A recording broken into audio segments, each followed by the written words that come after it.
Mheshimiwa Spika, baada ya kueleza sononeko hilo, nijielekeze sasa kukupongeza wewe Mheshimiwa Musa Azzan Zungu kwa kuchaguliwa kuwa mbunge wa jimbo la Ilala na kupata imani ya waheshimiwa wabunge waliokuchagua kuwa spika wa bunge hili la 13. Ni imani yangu kuwa uzoefu wako katika bunge hili utakuongoza kusimamia utekelezaji wa shughuli za bunge kwa ufanisi mkubwa. Aidha, nitumie fursa hii kumshukuru kwa dhati Spika mstaafu Mheshimiwa Dr. Tulia Ackson kwa kuliongoza vyema bunge la 12. Serikali inaahidi kutoa ushirikiano wa kutosha katika utekelezaji wa majukumu ya bunge hili la 13.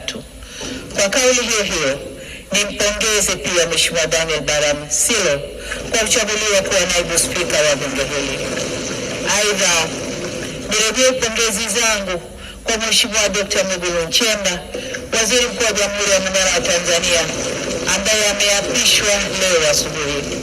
Niwapongeze pia waheshimiwa wabunge wote kwa kuaminiwa na Watanzania kuwawakilisha katika kazi adhimu ya kutunga sheria, kuishauri na kuisimamia serikali kupitia bunge hili la 13.